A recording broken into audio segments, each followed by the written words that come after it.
Hai, selamat pagi. Kita akan bahas mengenai video manajemen pendidikan. Nah, kali ini kita akan membahas mengenai tahapan penting manajemen. Jadi, ada 4 tahapan. Yang pertama, tahap perencanaan atau planning. Yang kedua, pengorganisasian.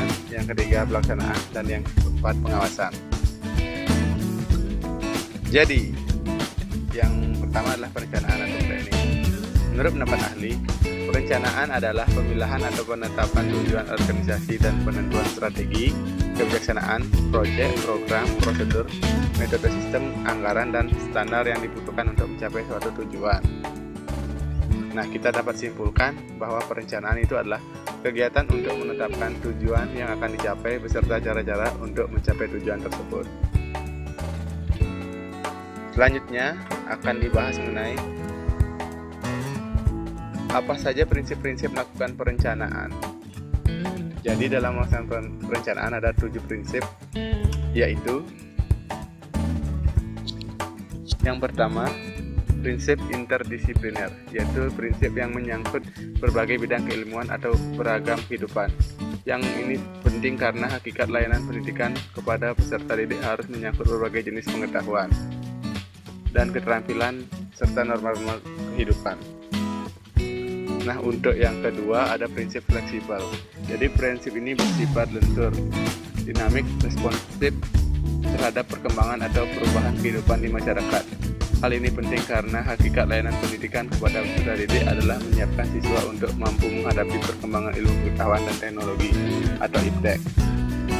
Nah, yang ketiga ada prinsip fleksibel efisiensi, yang artinya dalam menyusun perencanaan pendidikan didasarkan pada perhitungan sumber daya yang ada secara cermat dan matang, sehingga perencanaan itu berhasil guna dan bernilai guna dalam pencapaian tujuan pendidikan.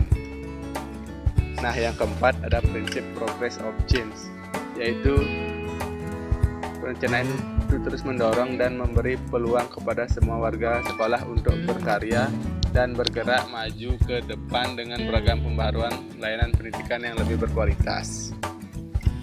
Jadi yang kelima ada prinsip objektif, rasional, dan sistematis, yang artinya perencanaan pendidikan harus disusun berdasarkan data yang ada, berdasarkan analisa kebutuhan dan kemanfaatan layanan pendidikan secara rasional. Nah, yang keenam ada prinsip kooperatif komprehensif.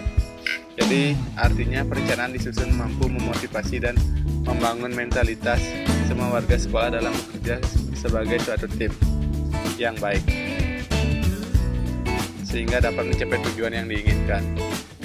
Dan selanjutnya yang ketujuh ada prinsip human resource development. Artinya perencanaan pendidikan harus disusun sebaik mungkin dan mampu menjadi acuan dalam pengembangan sumber daya manusia secara maksimal dalam mensukseskan program pembangunan pendidikan.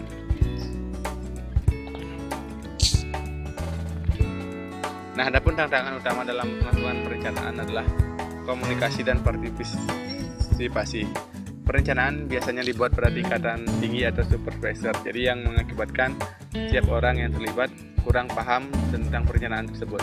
Adapun langkah-langkah mengatasi tantangan tersebut adalah, jadi langkah-langkah yang dapat dilakukan, yang pertama, setiap orang yang terlibat harus tahu tentang perencanaan tersebut.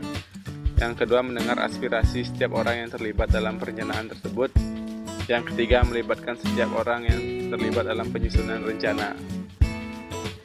Jadi, sekian video tentang perencanaan pendidikan kali ini. Untuk itu, saya ucapkan terima kasih atas perhatiannya. Created using Powtoon.